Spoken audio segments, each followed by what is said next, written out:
Hey, Julie Rowe, you're not in Kansas anymore, girl. I'm afraid you've landed in the land of Oz with the Tin Man, the Lion, and, of course, your favorite, Scarecrow. Plus, you've been talking to a magical wizard named John.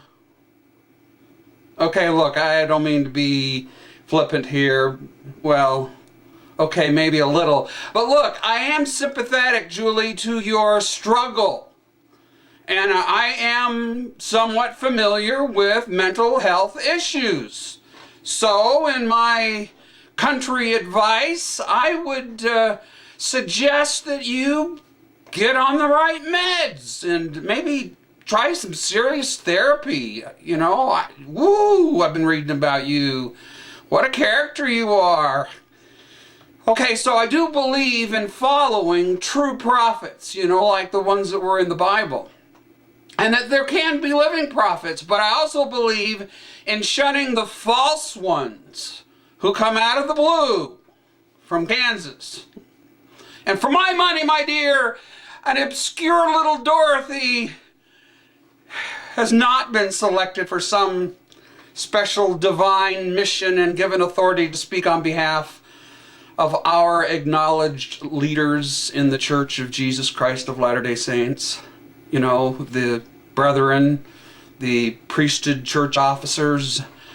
There's a reason that these particular men were called and that they have denounced your books, your prophecies, and your fear-mongering in the last days. I don't know where you're getting your inspiration. You know, maybe you're tuned into the wrong frequency, you know, from the dark side, telling you about the meanings of blood moons and whether there's a Bigfoot or not, and, you know, the timing of the last days. Yeah, nobody knows that. So, you know, for you to climb out of your box and somehow think you have something to say, I believe you're mistaken. And it reminds me of something similar that happened to Brigham Young back in Utah in the early days of the church.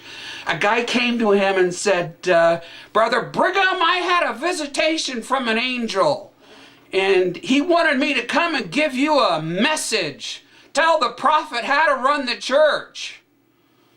Brigham Young, in his wisdom, his age and beard, said, well, brother, let me tell you something. Next time you see that angel, tell him to go to hell, right where he came from. Boyd K. Packer, he just passed away, an acknowledged authority in the church, the president of the Quorum of the 12, said in the October 2011 conference, he said, sometimes you folks might be tempted to think, as I did from time to time in my youth, quote, the way things are going, the world's going to be over with. The end of the world is going to come before I get to where I should be. Not so, said President Packer, continuing, quote, you can look forward to doing it right, getting married, having a family, seeing your children and grandchildren, maybe even great-grandchildren. Now there's a message of hope. There's a message of true inspiration from God.